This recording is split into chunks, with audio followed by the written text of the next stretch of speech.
Dans cette vidéo, nous allons évoquer la contrainte budgétaire. Comme nous avons pu le voir en économie, dans un monde aux ressources limitées, les individus sont amenés à faire des choix.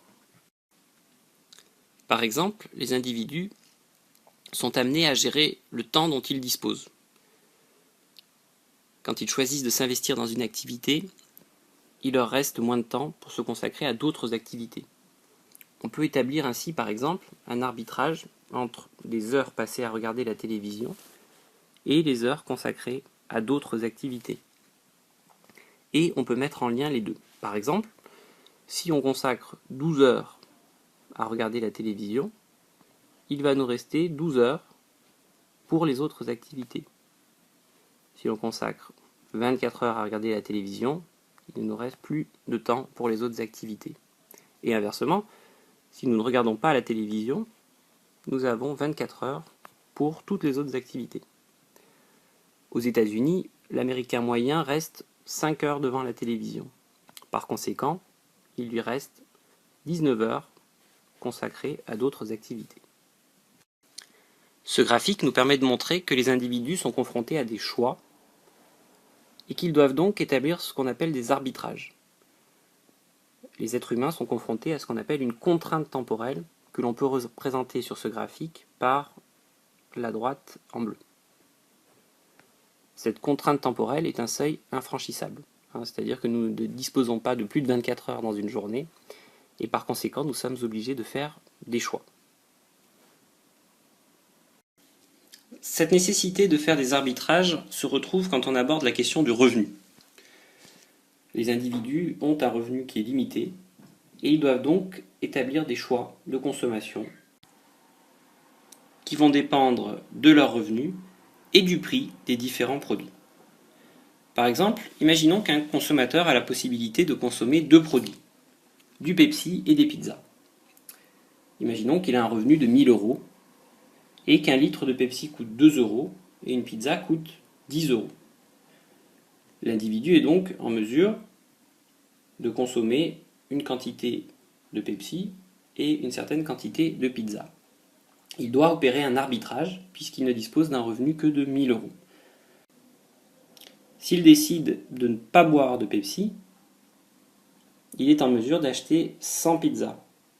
En effet, dans ce cas-là, il aura une dépense en Pepsi de 0 € et 100 pizzas x 10 € donne 1000 €. Il aura donc dépensé tout son revenu en pizza. A l'inverse, s'il décide de ne pas consommer de pizza et qu'il décide de passer tout son revenu dans la consommation de Pepsi, dans ce cas-là, tout le revenu, les 1000 € seront consacrés à la dépense en Pepsi et 0 € à la dépense en pizza. Nous voyons bien que nous avons là deux situations extrêmes. Mais entre les deux, il y a tout un éventail de possibilités. Par exemple, le consommateur peut décider de consommer 50 pizzas et dans ce cas-là, il lui restera un revenu suffisant pour consommer 250 litres de Pepsi. Nous pouvons donc essayer de représenter ces arbitrages sur une courbe, sur un graphique, qui va nous permettre donc de déterminer la quantité de Pepsi en litres par rapport à la quantité de pizza et de mettre en évidence ce qu'on appelle la contrainte budgétaire. Nous allons représenter les situations vues précédemment. Nous avons vu par exemple que lorsque notre individu décide de consommer 0 pizza, il peut consommer 500 litres de Pepsi. Nous pouvons donc marquer un point sur l'axe des ordonnées. Et inversement, lorsqu'il décide de consommer 0 litre de Pepsi, il est en mesure de consommer 100 pizzas. Nous avons vu également que lorsqu'il décide de consommer uniquement 50 pizzas, il lui reste assez de revenus pour pouvoir consommer 250 litres de Pepsi. Il est donc possible de tracer une courbe, une droite, qui va représenter toutes les possibilités de consommation d'un individu et tous les arbitrages qui sont possibles entre une certaine quantité de pizza et une certaine quantité de litres de Pepsi consommés. Cette droite représente ce qu'on appelle la contrainte budgétaire. Chaque point sur cette droite correspond à une certaine quantité de pizza consommée et une certaine quantité de Pepsi consommée, en tenant compte du revenu et des prix. On voit donc que notre individu ne peut pas se situer dans un niveau de consommation qui serait au-dessus de la droite. C'est impossible étant donné son revenu. Il peut en revanche avoir un niveau de consommation inférieur à cette contrainte budgétaire.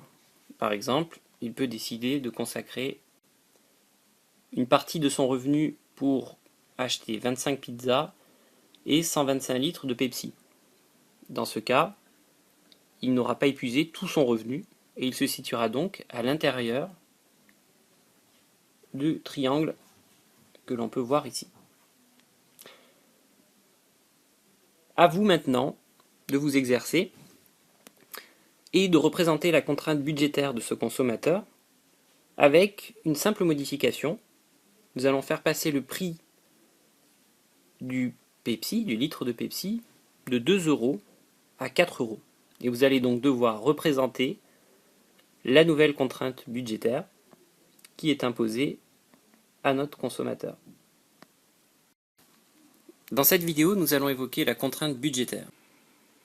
Dans un monde aux ressources limitées, les individus sont amenés à faire des choix. Par exemple, les individus sont amenés à gérer le temps dont ils disposent. Quand ils choisissent de s'investir dans une activité, il leur reste moins de temps pour se consacrer à d'autres activités. On peut établir ainsi, par exemple, un arbitrage entre les heures passées à regarder la télévision et les heures consacrées à d'autres activités. Et on peut mettre en lien les deux. Par exemple, si on consacre 12 heures à regarder la télévision, il va nous rester 12 heures pour les autres activités. Si on consacre 24 heures à regarder la télévision, il ne nous reste plus de temps pour les autres activités. Et inversement, si nous ne regardons pas la télévision, nous avons 24 heures pour toutes les autres activités. Aux États-Unis, l'Américain moyen reste 5 heures devant la télévision. Par conséquent, il lui reste 19 heures consacrées à d'autres activités. Ce graphique nous permet de montrer que les individus sont confrontés à des choix et qu'ils doivent donc établir ce qu'on appelle des arbitrages. Les êtres humains sont confrontés à ce qu'on appelle une contrainte temporelle que l'on peut représenter sur ce graphique par la droite en bleu. Cette contrainte temporelle est un seuil infranchissable, c'est-à-dire que nous ne disposons pas de plus de 24 heures dans une journée et par conséquent nous sommes obligés de faire des choix. Cette nécessité de faire des arbitrages se retrouve quand on aborde la question du revenu. Les individus ont un revenu qui est limité et ils doivent donc établir des choix de consommation qui vont dépendre de leur revenu et du prix des différents produits. Par exemple, imaginons qu'un consommateur a la possibilité de consommer deux produits, du Pepsi et des pizzas. Imaginons qu'il a un revenu de 1 000 € et qu'un litre de Pepsi coûte 2 € et une pizza coûte 10 €. L'individu est donc en mesure de consommer une quantité de Pepsi et une certaine quantité de pizza. Il doit opérer un arbitrage puisqu'il ne dispose d'un revenu que de 1 000 €. S'il décide de ne pas boire de Pepsi, il est en mesure d'acheter 100 pizzas. En effet, dans ce cas-là, il aura une dépense en Pepsi de 0 € et 100 pizzas x 10 € donne 1 000 €. Il aura donc dépensé tout son revenu en pizza. A l'inverse, s'il décide de ne pas consommer de pizza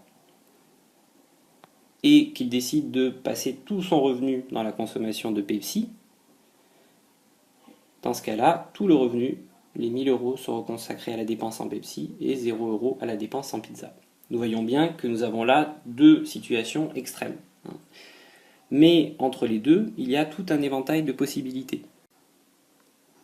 Par exemple, le consommateur peut décider de consommer 50 pizzas et dans ce cas-là, il lui restera un revenu suffisant pour consommer 250 litres de Pepsi. Nous pouvons donc essayer de représenter ces arbitrages sur une courbe sur un graphique qui va nous permettre donc de déterminer la quantité de Pepsi en litres par rapport à la quantité de pizza et de mettre en évidence ce qu'on appelle la contrainte budgétaire. Nous allons représenter les situations vues précédemment. Nous avons vu par exemple que lorsque notre individu décide de consommer 0 pizza, il peut consommer 500 litres de Pepsi. Nous pouvons donc marquer un point sur l'axe des ordonnées. Et inversement, lorsqu'il décide de consommer 0 litre de Pepsi, il est en mesure de consommer 100 pizzas. Nous avons vu également que lorsqu'il décide de consommer uniquement 50 pizzas, il lui reste assez de revenus pour pouvoir consommer 250 litres de Pepsi. Il est donc possible de tracer une courbe, une droite, qui va représenter toutes les possibilités de consommation d'un individu et tous les arbitrages qui sont possibles entre une certaine quantité de pizza et une certaine quantité de litres de Pepsi consommés. Cette droite représente ce qu'on appelle la contrainte budgétaire. Chaque point sur cette droite correspond à une certaine quantité de pizza consommée et une certaine quantité de Pepsi consommée, en tenant compte du revenu et des prix. On voit donc que notre individu ne peut pas se situer dans un niveau de consommation qui serait au-dessus de la droite. C'est impossible étant donné son revenu. Il peut en revanche avoir un niveau de consommation inférieur à cette contrainte budgétaire. Par exemple, il peut décider de consacrer une partie de son revenu pour acheter 25 pizzas et 125 litres de Pepsi. Dans ce cas, il n'aura pas épuisé tout son revenu et il se situera donc à l'intérieur du triangle que l'on peut voir ici. À vous maintenant de vous exercer et de représenter la contrainte budgétaire de ce consommateur avec une simple modification. Nous allons faire passer le prix du Pepsi, du litre de Pepsi, de 2 € à 4 €. Et vous allez donc devoir représenter la nouvelle contrainte budgétaire qui est imposée à notre consommateur.